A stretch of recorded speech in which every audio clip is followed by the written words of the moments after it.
Hey everyone, and welcome to my Vampire Books on My TBR video.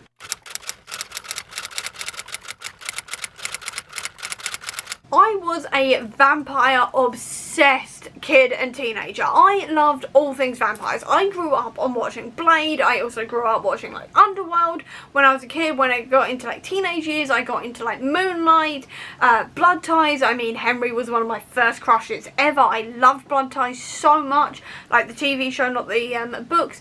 I also really loved, obviously, Twilight, like everybody did. I had like the posters, I had the t-shirts, I had the duvet covers, I even had like the bracelet with like the Cullen crest on it. I was that obsessed and I wore it practically every day.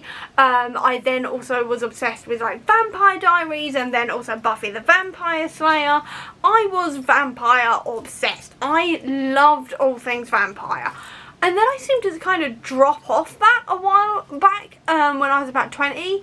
And then it seems to be coming back in again. I don't know why, but I just seem to be really into vampires again. There's been nothing particularly like vampiric that's come out recently that I've been absolutely loving. I mean, I rewatched Underworld recently, but I do that fairly regularly anyway. I mean, we do also have Blade turning up in the MCU soon as well, so maybe that was it. Maybe I rewatched McFly's film Nowhere Left to Run, which was also about vampires, which was hilariously bad. So that could have been it, I don't know. Either way, I am really into vampires, which means I've bought quite a few vampire books recently. So today, I thought I'd actually go through some of the vampire books on my TBR, because I thought it'd be fun. First one I have is Mina and the Undead by Amy McCall. This one is set in New Orleans in 1955, and Mina is essentially having a summer to die for. I've heard amazing things about this from Hannah from Ladder M and Lizzie from Bombadil's Bookish Things. Both of them have raved about this book. They've also said that it feels very much like the author was definitely a fan of Spike from Buffy, and Spike is one of my all-time favourite vampires. He's up there with like Selene from Underworld. Those kind of people. I love Spike, so I'm interested to see what that means for this, because I'm always here for like books written by these types of people who have those kind of like loves for characters like Spike, because it means we've got very similar tastes. So I'm very intrigued to see what I think about all of this. Another one is The Deathless Girls by Kira Millward Hargrave. This is another one that is one of Hannah's absolute favourite books. She's always raving about this book, and this one is about the origin story of the Brides of Dracula. Now, I have never read Dracula. I attempted it a couple of years ago now, and I just hated it, to be fair. I'm not very good with classics whatsoever anyway, and this one just didn't really work for me, so I DNF'd it and put it down and haven't looked at it since. But I'm intrigued by an idea of like the Brides of Dracula and seeing exactly what that's going to mean, and see if this is going to be like a feminist take on that idea, that kind of thing. So very intrigued, and like I said, this is one of Hannah's favourites, so I'm really intrigued by that.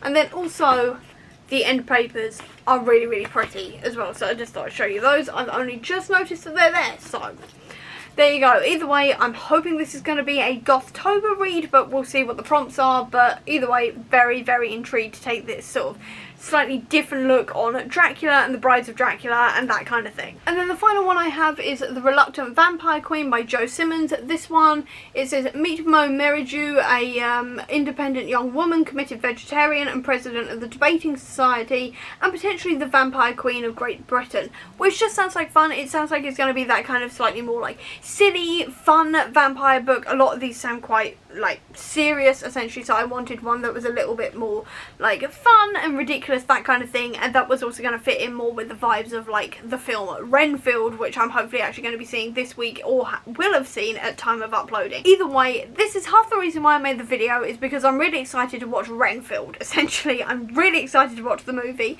and I wanted more vampire books, that kind of thing, so I've been kind of collecting ever since I found out about this film, and this one sounds like it's going to fit that kind of silly, slightly ridiculous vibes, that kind of thing. So intrigued to see if it's going to do that and give that slightly more alternate take on the more serious vampire tropes, that kind of thing. I would also show you the Blood Ties books, but for some reason they've completely and utterly disappeared. I know we owned at least the first two of them, and that was before we moved. We moved like 5 years ago now, and I still don't know where they've gone. They could be in our loft, they could be in our shed.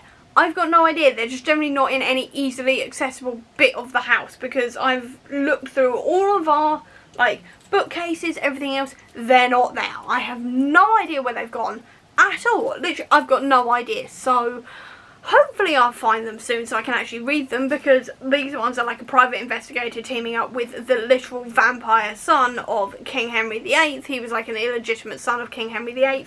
He got turned into a vampire as an adult and has like lived for hundreds of years. He's now teaming up with this private detective, and I loved the TV show. This TV show was absolutely amazing when I was 11. I absolutely loved it. Like I said, Henry was one of my first crushes, so I wanted to read the books, and I started looking for them when I was in the mood to read some like paranormal, detective, that kind of thing books, and then couldn't find them, so I'm still looking.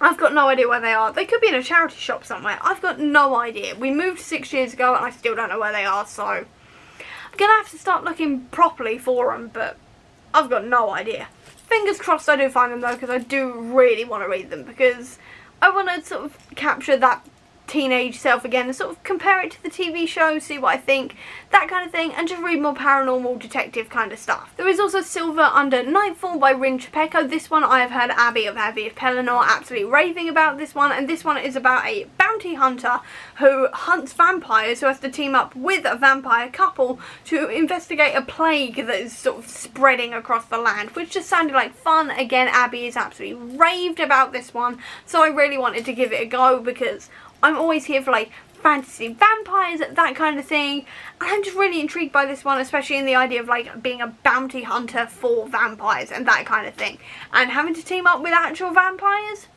That sounds like the kind of thing I can really get into. And then finally there is Go Hunt Me by Kelly DeVos. This one is about a group who go to Dracula's castle to shoot a film, and they get hunted by a potential vampire. This one's a little bit more thrillery, which is not usually my thing, but I am trying to expand my reading this year, so that included this. And I'm always here for like a spooky Dracula's castle, different take on vampires, that kind of thing. So I'm really intrigued by this one. Cannot wait to give it a go. And that's actually all of the books I wanted to talk about today. So I hope you enjoyed this video. If you did, please do give me a thumbs up. Comment down below, tell me your favourite vampire book. I'd love to know. Or if you don't have that much time, leave me a vampire emoji down below to let me know that you were here. I'll also leave a link as well down below to all of my social media if you want to check it out, including to the Comic Book Sanctum, which is my website dedicated to Marvel Comics, which will have a ton of stuff on Blade around the time that his film comes out, so check that out down below if you're interested in Blade. I'll also leave a link as well down below to my Etsy and Redbubble store, which does bookish merch, including to this Six of Crows t-shirt if you're interested in that, as well as a whole lot of other stuff is also on there in terms of like bookish stuff, writing, all the rest of it is all down there if you want to check it out. Or if you just want to see any more of my videos, please click subscribe here, and over here will be the link to my previous video. Until next time everyone, bye!